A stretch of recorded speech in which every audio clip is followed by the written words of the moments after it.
esta época é uma época propícia em que o consumo em excesso acontece. Precisamente porque as pessoas também sentem quase essa pressão social para que o comportamento vá nesse sentido, ou seja, tudo à nossa volta, os nossos contextos, os grupos a que pertencemos, a própria publicidade vai muito de encontro a isso, não é? Ou seja, a demonstração quase do amor, do afeto, do carinho, infelizmente pode ir parar muitas vezes à parte material e isso é um problema, ou seja, ou pode muitas vezes intensificar até aquele sentimento de culpa se nós não correspondermos exatamente a essa parte. Então o consumismo nesta fase do Natal, infelizmente, explode bastante.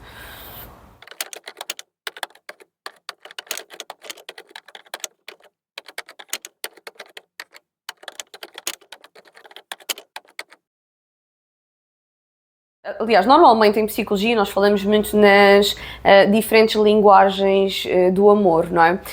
E sem dúvida que o oferecer também faz parte.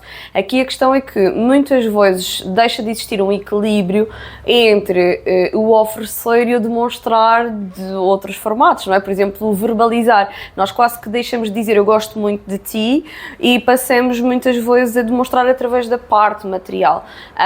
E aí sim, portanto, tem que haver também quase aqui uma autoconsciência e perceber quando é que já está a ser demasiado e quando é que nós conseguimos moldar para uma forma muito diferente.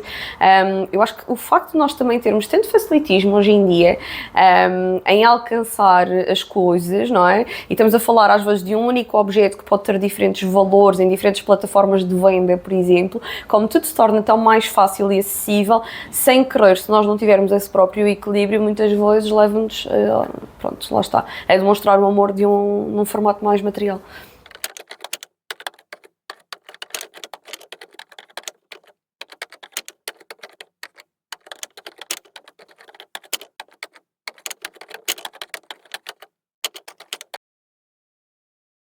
Eu acho que, portanto, a imagem que muitas vezes transparece é a imagem de, digamos que a união e a demonstração de amor vai de encontro à parte de oferecer algo. E mesmo as próprias publicidades, não é? Também passam esta mensagem, ou seja, de oferecer para fortalecer. E isto não é verdade, ou seja, não corresponde à realidade. E eu acho que aqui também entra muito um trabalho pessoal. Se eu fizer este trabalho de autoconsciência, eu também consigo ter esse mesmo controle sobre mim, ou seja, se calhar a minha presença é muito mais valiosa do que qualquer presente, não é, que eu possa dar para fortalecer exatamente isso, porque, como é óbvio, não é? A mensagem que muitas vezes transparece, e as marcas também precisam disso, pronto, e depois aqui entramos noutra dimensão, mas muitas vezes a parte emocional está muito presente, então nós temos que reforçar a parte racional em nós para não deixar que as publicidades, por exemplo, nos afetem ou que nos possam também moldar ou levar a um determinado comportamento.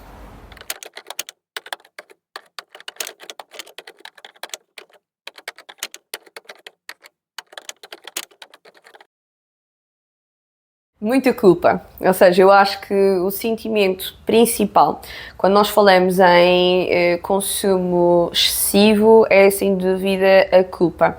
E isto depois leva a uma outra dimensão, que é a parte da autoestima também, ou seja, eu tenho aquele prazer momentâneo, não é? Eu sinto-me bem porque comprei, porque fiz a compra que queria, mas depois automaticamente, se eu estiver obviamente fora daquilo que é as minhas possibilidades, eu vou sentir muita culpa. Lá está, porque ganho a consciência de que não o deveria ter feito ou não naqueles moldes.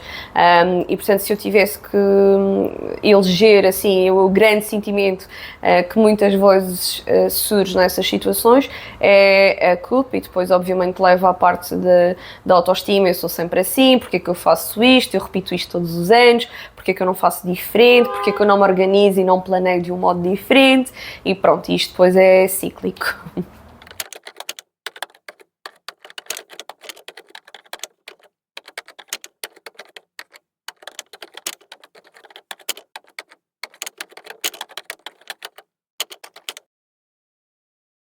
aquilo que distingue efetivamente esses dois tipos de consumo é o modo como eu me sinto, ou seja, se eu me sinto bem, se eu fiz um bom planeamento, uma boa organização daquela prenda, pensei sobre ela e faz sentido, então sem dúvida que é uma compra responsável.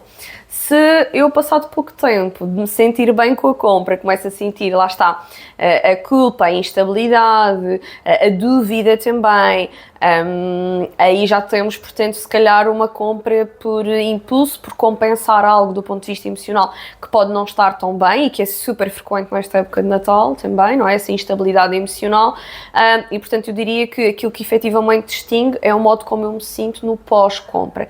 Se eu estiver confortável e bem, foi uma compra consciente. Se eu não estiver confortável e bem, pelo contrário, estiver insegura e com culpa, sem dúvida que é uma compra que foi mais por impulso pela parte emocional.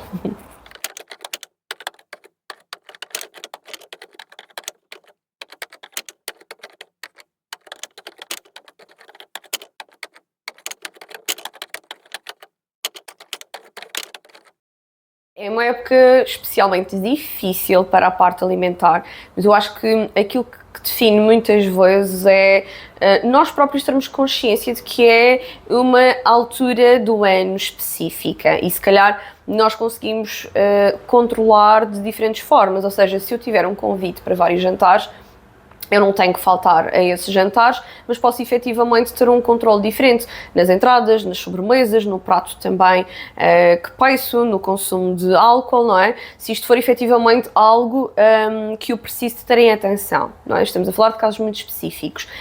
Se simplesmente for o consumo excessivo, ter a noção de que é uma época, portanto, é uma época que se eu conseguir vivê-la de uma forma equilibrada e feliz, não é? Então é só uma altura, portanto está tudo bem, não temos que viver sempre com tudo altamente controlado.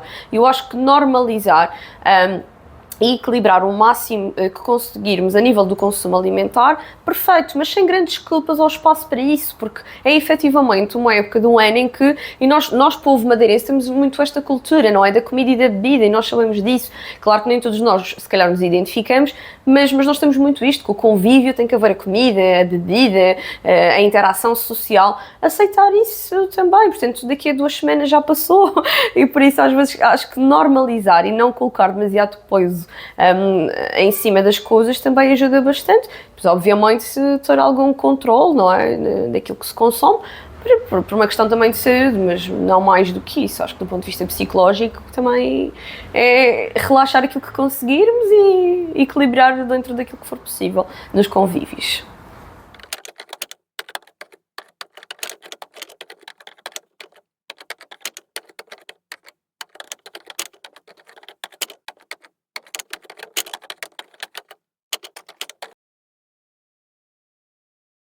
Quando eu não paro de pensar sobre uma determinada situação, seja do ponto de vista de compra material ou de consumo alimentar, portanto, eu acho que o grande sinal a que as pessoas devem estar atentas é quando eu passo a ter um pensamento muito ruminatório em torno daquela situação. O pensamento ruminatório basicamente é não conseguir parar de pensar sobre aquilo. E, portanto, quando isso acontece, significa que, de algum modo, eu estou afetada, não é? Eu não estou a conseguir lidar com a situação. O que significa que tenho 2 opções. Ou mudar numa próxima, não é? Portanto, se eu estou extremamente a me sentir culpada por ter comida em excesso num determinado jantar, num próximo jantar eu posso ter esse controle. Se eu estou-me a sentir extremamente culpada ou insegura com uma compra material que foi acima daquilo que era a minha possibilidade financeira, numa próxima eu consigo organizar-me e gerir de uma forma diferente. Portanto, também estar ali, não é, em torno do mesmo, não me vai ajudar. A melhor forma de sair é: tudo bem, aprendi, numa próxima eu faço diferente. Pensamentos ruminatórios, sem dúvida alguma, que é dos primeiros sinais a aparecer.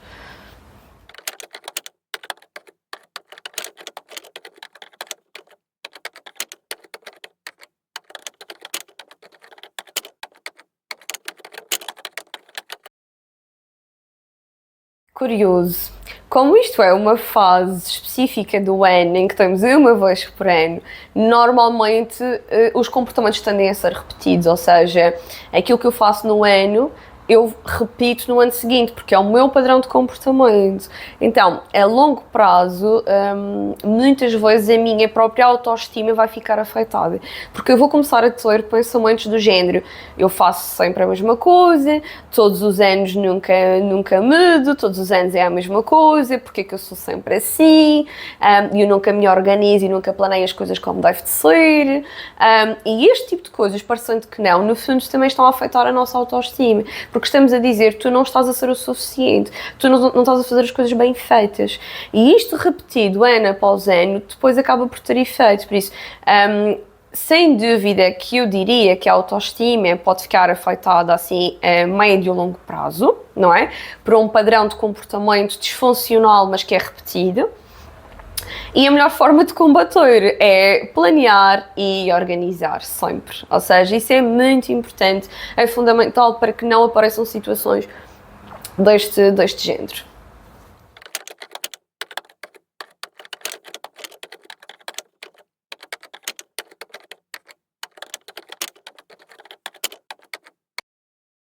Nós somos seres sociais, portanto, ainda que às vezes possamos pensar: eu não preciso de ninguém para viver, ou as opiniões das outras pessoas não me dizem nada, a verdade é que o contexto, tanto familiar como de amizades e mesmo de trabalho, não é? Porque depois temos um amigo secreto e essas coisinhas todas, vai ter sempre algum impacto naquilo que pode ser o consumo excessivo, porque as próprias pessoas esperam alguma coisa de nós, não é?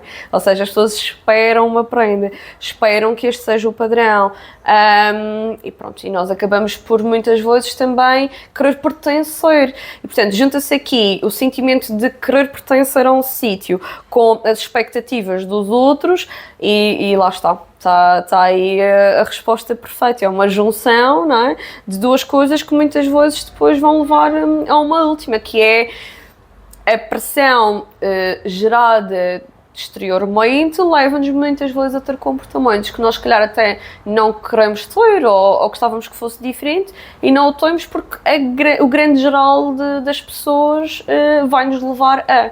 Pronto, eu acho que é um bocadinho isto.